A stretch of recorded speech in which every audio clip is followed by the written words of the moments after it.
I'm sitting here with the Scenic Route. How you guys doing? Well, part of the Scenic Route. Good. Yeah, good. Yeah. Introduce yourselves. Well, I'm Andrew Kilgore. I play rhythm guitar, backing vocals. I'm Rachel Crozier and I'm lead singer. Lead singer. Nice. So tell me how the band got started. You're the original founding member, Yeah. Rachel. Okay. Well, the band got started back when would have been when I was a freshman in high school. I had a acquaintance who played guitar, and he liked my voice, so he kind of wanted to produce me. And then we just ended up making a band out of it. And then we've changed the members around a couple times, but that's how the band got started. Nice. Andrew, you're the newest member, right? Yep. How'd you get involved? Well, basically, I was playing by myself for a while. I had played in bands before, but at the moment everybody else was pursuing other interests. And band manager called me up and said, "Hey, do you want to play in this awesome band?" And I was like, "Sure." He just randomly called you. Like, had you ever met him before? Yeah, he had given me shows before when he was booking gigs and trying to fill them up. Okay. Cool. So, how would you guys describe your sound?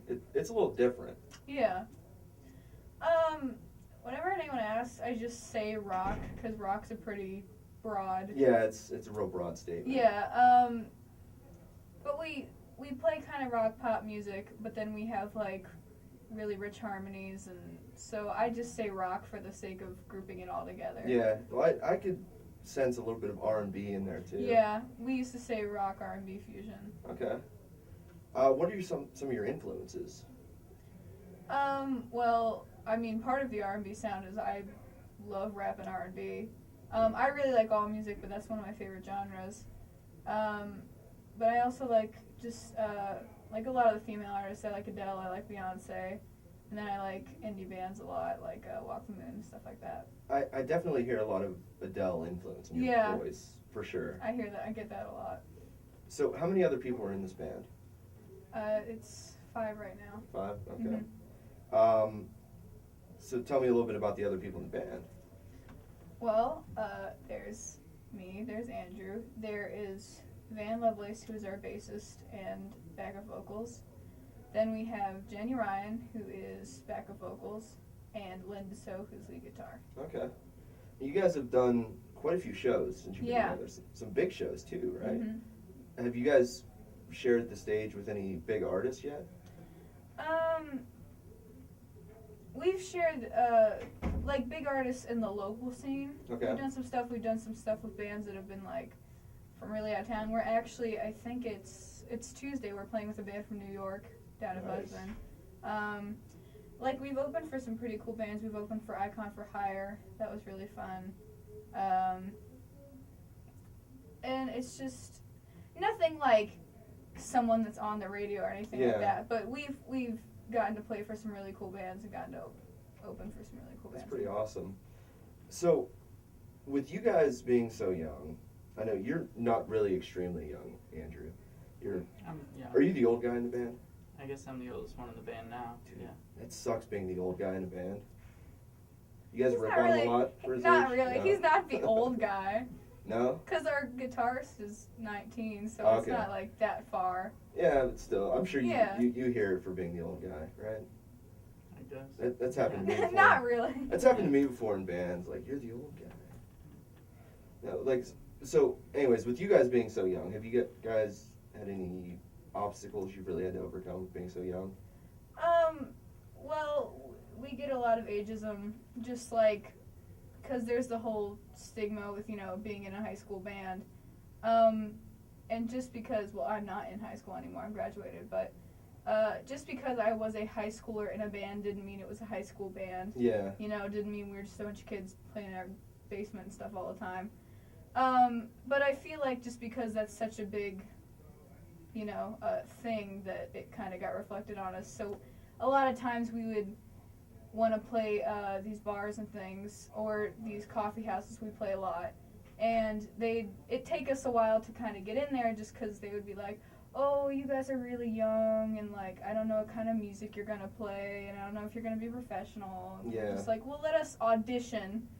And then usually after they saw us, they're like, oh, yeah, you guys are great. And then Yeah, I know, like, because I've played in bands for 20 years now, so I Yeah. started when I was in middle school, and it was tough even to get shows with bands that were, like, high school age. Yeah. Because they'd look at us like, oh, you guys are so young, you're probably terrible. Yeah. And I so don't you think, guys probably get a lot of that, like, oh, these kids don't know what they're doing. Yeah, I also get that, I think, because I'm a girl. I'm not saying necessarily, but, like, I always show up to gigs and, like, I'm wearing skirts and, like, I have my makeup on, and my Yeah. hair curled and stuff, and then we would go into these clubs sometimes where it's a bunch of guys with gauges and piercings, and Yeah. I'd, like, look all cute, and then I'm just like, hey, I'm in a band, what's Yeah. up?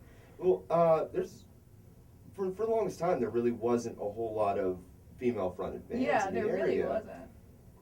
But lately there's been a few, and I know you guys played NeoFest last year. Yeah, So we did. you got the chance to see Baroque Monody Mm-hmm. and Amnesty for Astronauts. Yeah. Of course, great female-fronted bands. So, I mean, that's really cool. But did you guys have any problems, like, because you were playing in the band when you were in high school? Yeah. So how did the other kids in school treat you guys? Was it like you guys were like the outcasts or anything like that? Not necessarily. I'm interesting because I'm a social person because of what I do. You just kind of have to be a social person. Yeah. But I'm actually very reserved.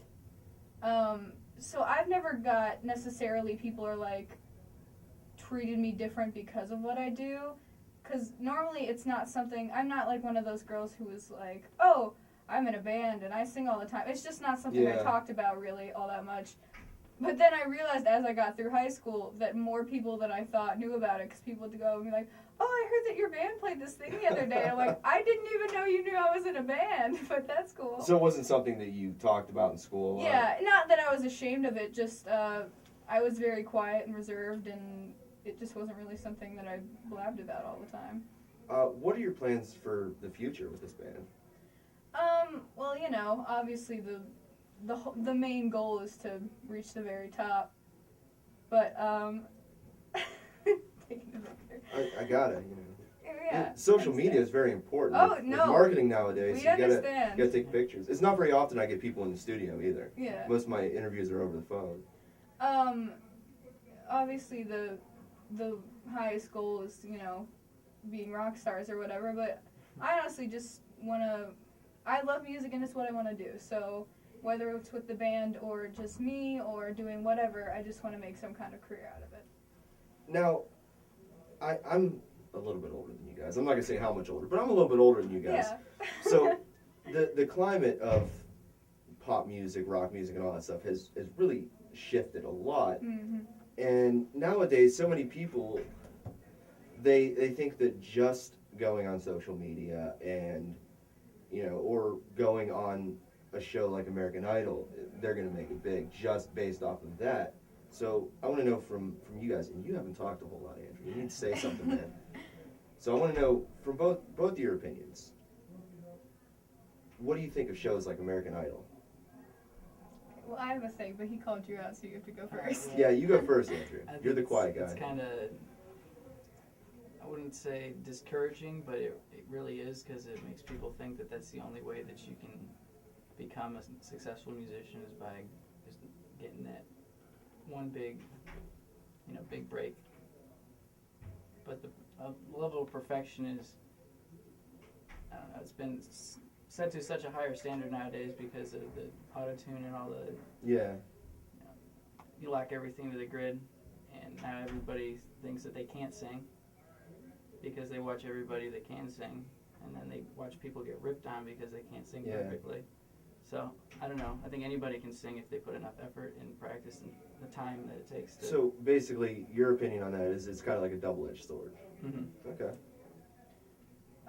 Well, I actually tried out pretty recently. I won't say which one, but one of the singing competitions, just because I wanted to get the experience and try out, because, why not? Yeah.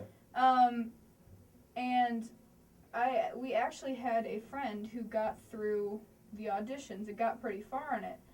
And then there was a whole big thing where, they said to him that he had to sign over all of his original music and sign over all of the rights to all of his stuff, even if he didn't win the wow. show, just to be on the show. And, they said he had to keep this certain image throughout the thing and just all this stuff. And it made me mad, and I was kind of glad that nothing happened with it because, you know, if I'm going to be an artist and that's my thing, I don't want someone being like, oh, well, this is what kind of artist you're going to be. Yeah. And that's the thing that kind of sucks about the record industry really as a whole is you don't own the rights to your music once it's released. They own it, you know. So that's kind of, I mean, that's kind of the way it is. Mm-hmm. But how do you guys feel about, you know, promotional technique? What is your real technique for promoting yourselves? Well, with the whole thing with social media, I feel like people rely on it a little too much. Yeah. And I guess I mean more kind of the quote-unquote lazy musicians, like the people that don't go out and gig, but just post videos of them like, oh, hey, I listen to my cover of this. Yeah. Like, that's not going to do anything, you know? I agree. So we use like our Facebook and our Instagram and things like that as a tool to help boost us, but not necessarily as the only thing we use. You know, when I was coming up and playing music in the 90s, we would walk around the malls and pass out flyers until we got kicked out. Yeah. You know, or we would put flyers up on telephone poles downtown. That's something I love about the whole thing with coffee shops now is you can just put whatever on those bulletin boards in coffee shops. That's where coffee shops are cool because they'll let you post flyers if you're doing shows in other Mm-hmm. places. I always like that. Yeah, that's usually we have maybe it's like 10 to 15 places. We have like this little route around my house of music stores and coffee shops that have community boards. That's awesome. And I think of CC's Pizzas, but we just go whenever we have a show coming up. I make the flyers for the band, and then we go and set them up places. That's awesome. You guys are from Canton. Mm-hmm. Is it a tough music scene down there? I don't really hear a whole lot out of Canton. Or is it sort of lumped in with the Akron scene? It's interesting. There's definitely a lot.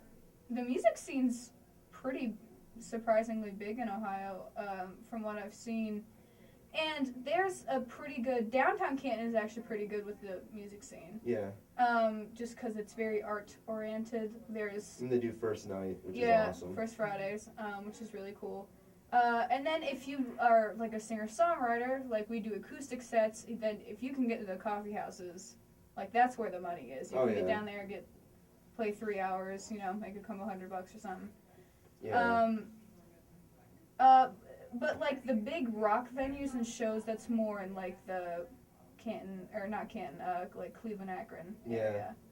What have been some of your favorite venues to play?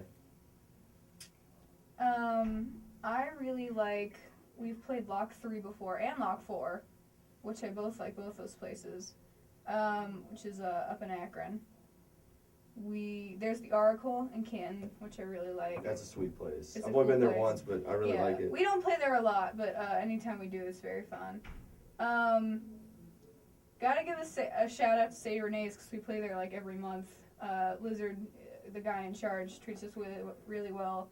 I haven't made it out there yet. I need to. Have you?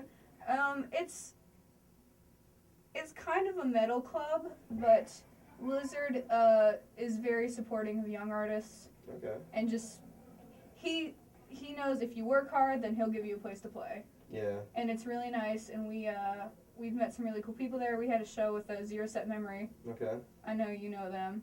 Yeah, just had Dean on the show. Yeah. But like, we play there every month. We have a monthly standing. We get to pick our own bands for our ticket and stuff. Nice. It's a really cool place. So, what shows you guys have coming up right now? Well, this week, Tuesday, we're playing at Buzzbin with that New York band that I said. Let's see. I saw you guys have something coming up at the Empire, right? Yeah, I can never remember the dates for anything. I'm so bad at this. That's why you have a manager. Exactly. That's why we have a manager. We're playing at the Empire pretty soon. I actually know the owner of the Empire. He's Do you a really really? good guy, yeah. Yeah. It was a little nerve-wracking the first time we played at the Empire because usually my mom and my dad, our management team, as I like to say to the cool kids. No, it's the management team. It's not my mom and my dad. It sounds better. To say Yeah, it management does. team. Yeah. I mean, that's what they are, but, you know, they just happen to also be my parents. but they usually come to all the gigs. They're there at almost every single one. And we had problems with our car. Our car broke down that day. So I had to ride up with Van, our bassist, and I had to be the management team. And I was, it was so funny. After it, we got paid for that. So like we went and I had to meet the owner, and we were talking to the owner.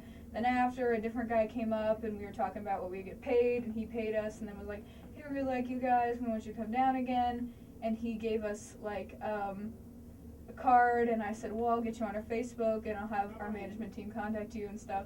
And we went back to get our coats in like the little green room or whatever, and I turned to the rest of the band and I said, hey, was that professional? Did I seem professional? Did I seem like I knew what I was doing? They're like, yeah, you were good. I was like, all right.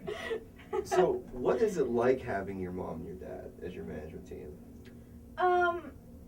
It's interesting in the sense that I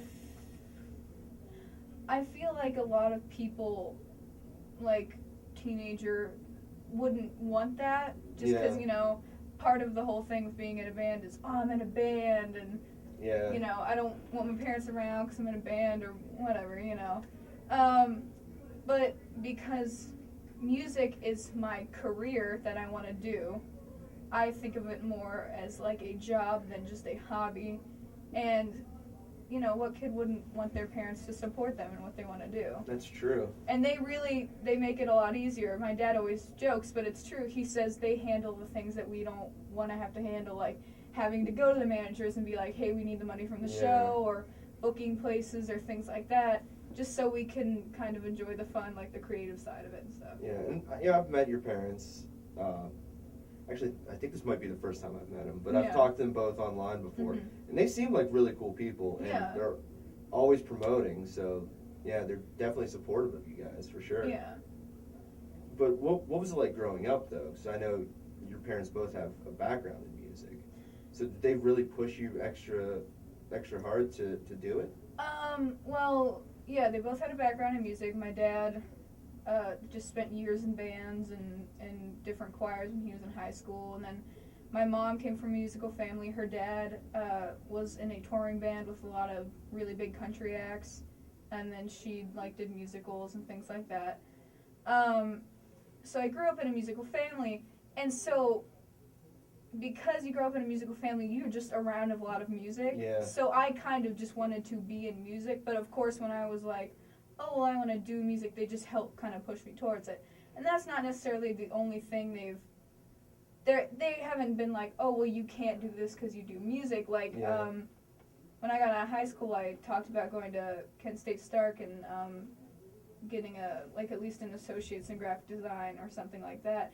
And they were all for it. They're like, well, if you want to do that in the band, that's fine. It's just, they said, as long as you do what makes you happy, then that's what we're going to support, and that's what we want you to work on. That's awesome, because a lot of times you don't really hear that with, you know, musicians whose parents push them. Like, of course, the most infamous one is the Jacksons. Yeah. The way their dad pushed them, it was, you know, the music and nothing else. And the same would be for Jessica and Ashley Simpson. The way their father pushed them. You don't have that. Your parents are being supportive no matter what you want to do. That's really awesome. Well, they're the same way with my brother. Like, my little brother likes music, but he doesn't really have the bug like I do. Yeah. Like, he sings and he's in choirs, but he doesn't want to be in a band, really. His thing is more video games. He wants to go into video game design, so that's what they focus on. That's a big market right now. Yeah, it is. He's a brainiac, too. I'm so proud of him, honestly. He's 13, and he's way smarter than I've ever been. Wow. But, like, they get him books on, you know, doing that. And they've taken him to kids. There's this thing called Kids College where you can take classes on that and stuff like that. And that's what he does, so that's what they support. That's awesome. Now, how'd you get started in playing music? I don't know, ever since I was little, we always had a piano in the house, so that was always at my disposal. I could play around with all the white keys and key of C, you know. Just the white keys? Oh, the white keys were confusing, so yeah. Yeah. I understand. Pretty much just the white keys for a number of years, and then was involved in choirs at the church and stuff like that. And, eventually, in I want to say the end of 4th grade, they went around and asked you what instrument you wanted to learn if you wanted to be in band next year. And they gave me the option of trumpet or percussion, and I was supposed to get braces, and they said it would mess up my embouchure. So I never learned how to play a wind instrument, which I always wish I would have.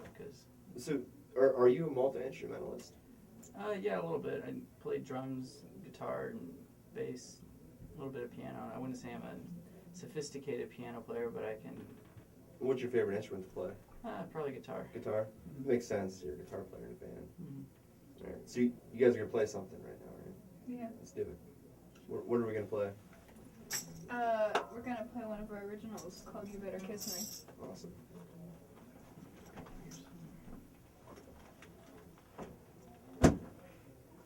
Andrew gets his pick. There we go.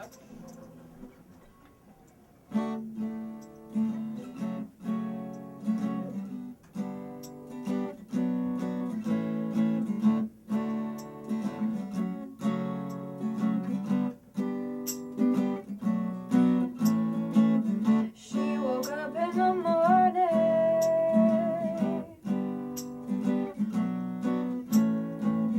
and he still wasn't home.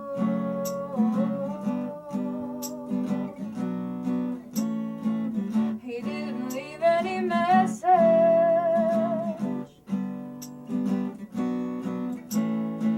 He didn't answer his phone.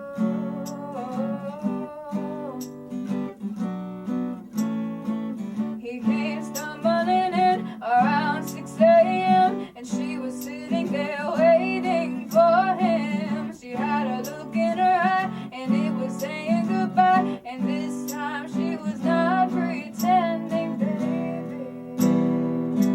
I know you're angry. Oh, baby, let's talk this out. She said, you better kiss me. You better kiss me, baby, one last time.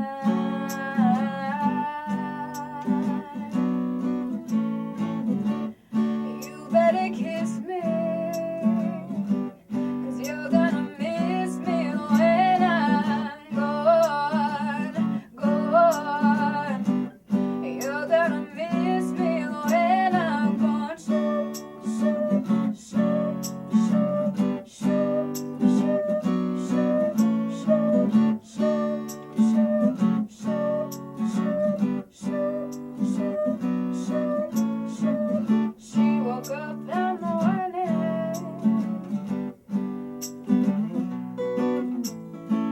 to all the things that he'd been putting her through while he was making up stories.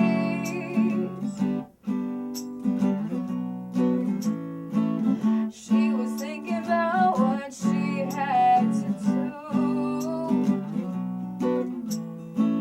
He found her bags in the hall, propped against the wall, and outside her car was running. And she was not gonna take all his careless mistakes, no, not for one more minute, baby. Put down the suitcase. Oh, baby, turn the car around. She said, you better kiss me. You better kiss me, baby, one last time.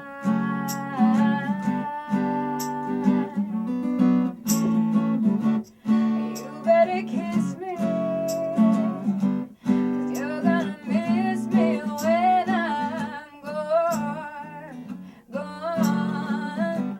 You're gonna miss me when I'm gone. Shoo, shoo, shoo, shoo, shoo, shoo, shoo, shoo,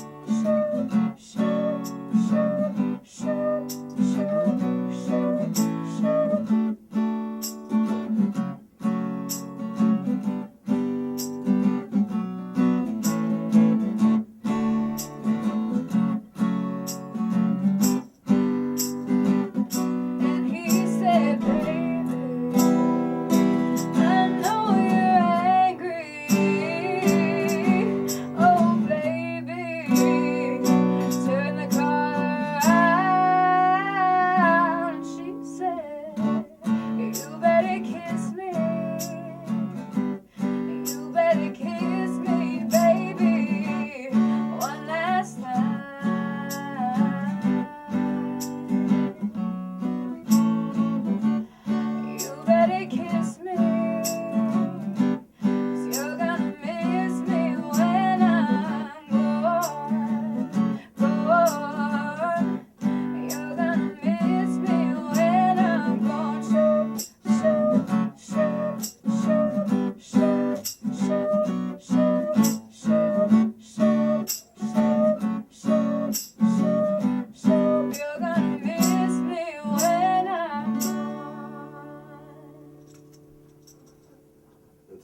songs. I was actually just listening to that before you guys got here.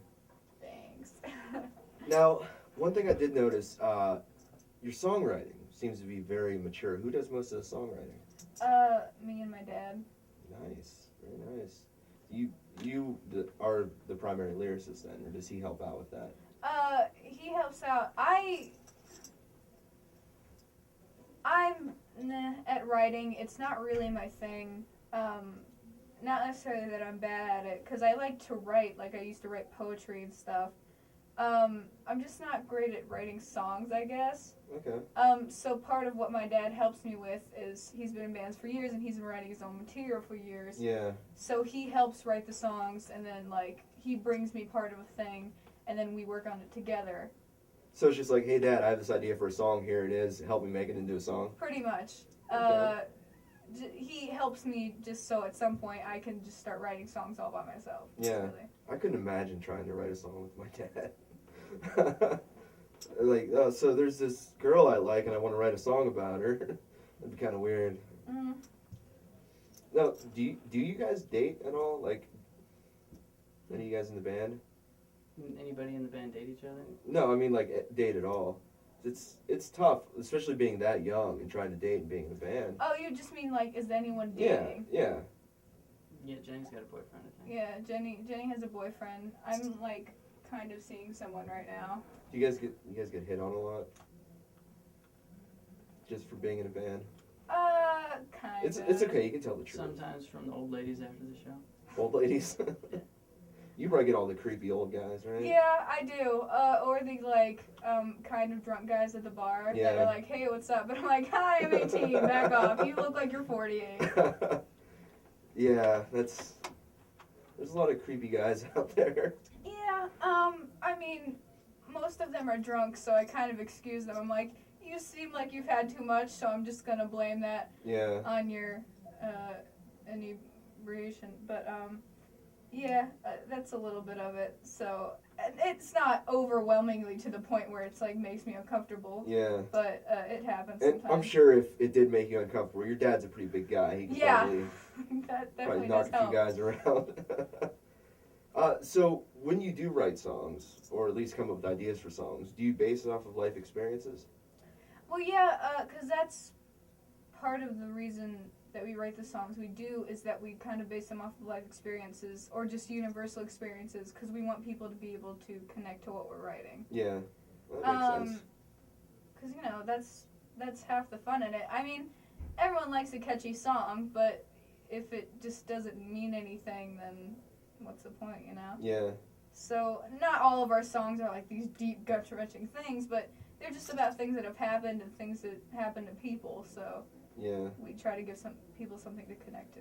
Now, how does the rest of the band feel about not being a part of the writing process? Well, it's not necessarily like that's just me and my dad. It's just kind of like we write together Yeah. and then bring originals to the band. But we've had other people in the band write stuff. Okay. That wasn't really a thing in the past, not because we didn't want them to, but because they didn't really write. Yeah. Like some of our old members wrote a few songs with us. But like Jenny just brought a song to us that we're currently working on. Van just brought a song to us that we're working on. Andrew brought a song to us that we're working on. So like it's not that we don't want them to write, it's that they didn't. Yeah. But we're all for it. In fact, my dad encourages as many people as we can to come in because he likes different perspective on artistic projects. That's good. So you guys just put out your first full-length CD, last year, right? Yeah, it would have been about last year now. Okay. So tell me a little bit about this album that you guys put out. Before my time. Yeah, Yeah, it was his before time. you. Well, how long have you been in the band? Only a couple weeks. Yeah, it's Oh, been a wow. couple weeks. Nice. He's the old guy and the baby. Yeah, all at the same time. It was interesting to do, only because I had never really recorded anything like that. We had done an EP, maybe a year, couple months before that, but it was just like 3 songs, and we did it on my dad's like little Boss recorder. Yeah. And we made our vocal booth like we just hung a bunch of blankets off the canopy of my bed to like hide the sound. Like it was purely home recording. So just to go into like an actual studio, and it still was like a basement studio. It wasn't like some big crazy studio like you see in movies and stuff. But it was a studio, and we were working with a real producer. We worked with Benjamin Payne, who was just absolutely wonderful. And that was part of the process, was trying to find the producer that was right for us, because we were young and we were new, and you know we kind of had to get our feet wet. We didn't really know what to do. Yeah. And he was. He just worked really well with us. He liked our kind of music, and he really just, he knew what to say and what to do to really make it as easy and get the best product out of us. So you guys recorded the album at home? Or is this just the EP you're talking Just about? the EP. Okay. No, So the where actual did you guys album, record the album at? at Studio 121. Okay, which where's that at? Akron? No, it was in Canton. Okay. It's Benjamin Payne's studio, which is, it was in his basement. He lives somewhere else now, though, so I don't know, like, where his studio is now. So he moved the studio, too? Yeah. Okay, cool. Well, he moved so that he could have a studio separate from his house. Oh, okay. Because it was just in his basement. Yeah. Which was fun, but also weird, because sometimes during sessions, like if somebody else was doing something, I adored his kids. Like his kids were so fun. So I would go upstairs and play board games with his kids in between takes, and like play with his dogs and stuff. But that's part of the reason he moved, so he could have a studio separate from the house, like in the garage, so he didn't have to worry about his kids making noise and his dogs running around and stuff like that. Yeah. So how long did it take you guys to record? About a month. Oh, that's For the not whole bad at all. project. To be fair, we were on limited time because of budget. Yeah. We had, all our songs are very long. I think our longest is about 7 minutes, and our shortest is about 4. Oh, wow. So we write long songs. Even when we try to write short songs, we just never can. They're all long.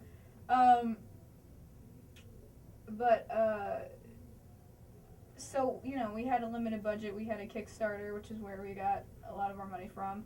We got 1,000 on Kickstarter, and we raised the other 1,000 ourselves. Okay. But that's how much we had, and then we just had to, we were like, we have $2,000, let's record an album, and that's how it worked. Nice.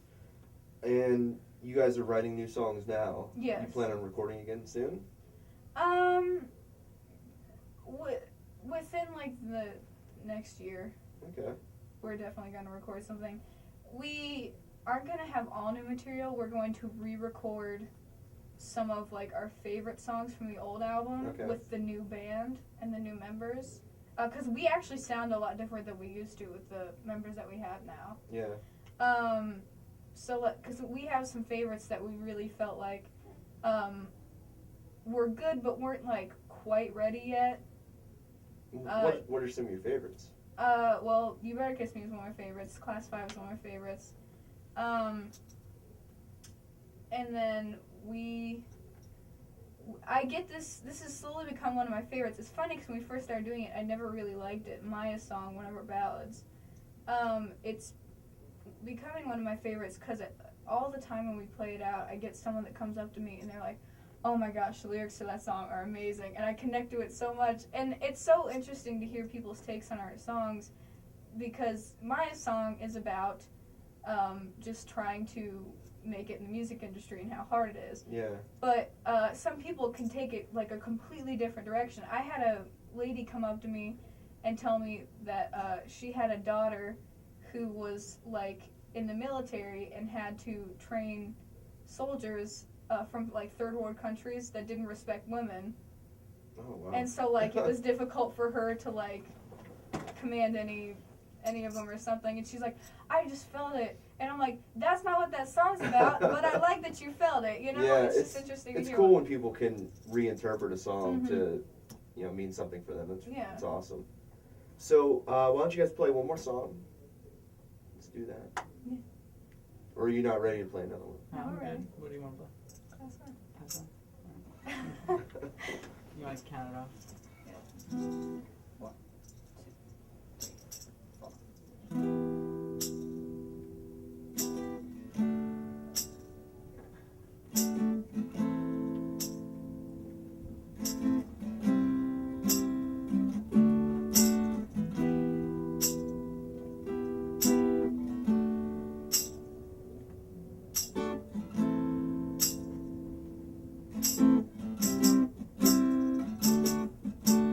You're like a bull in a china shop. You're like a class 5 hurricane. You're a walking natural disaster. Got a feeling that you're never gonna change. Well, I'm done with the reconstruction, the charity and the camera crews. This feels like the same old story. This feels like the same old news. The same old news.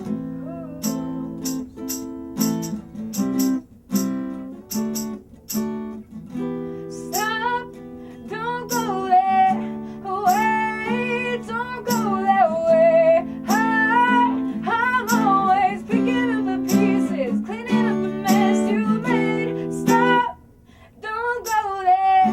Away, don't go that way. I'm always picking up the pieces, cleaning up the mess you made. Oh, the mess you made.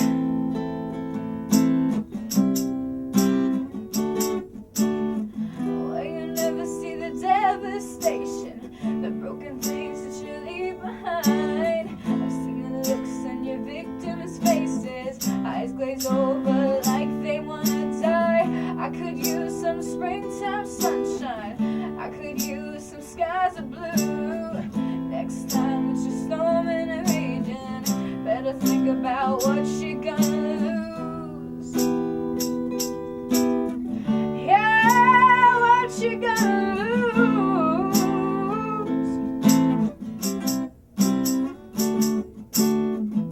Stop, don't go there.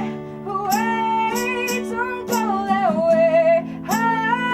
I'm always picking up the pieces, cleaning up the mess you made. Stop, don't go there. Away, don't go that way. I'm always picking up the pieces, cleaning up the mess you made. Whoa, the mess you made.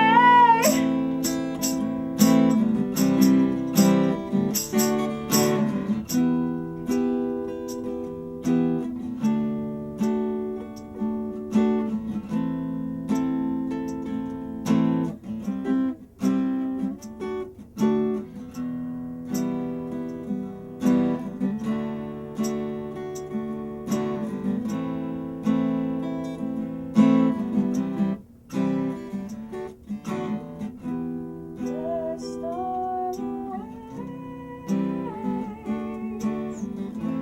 The storm awaits. The storm awaits. The storm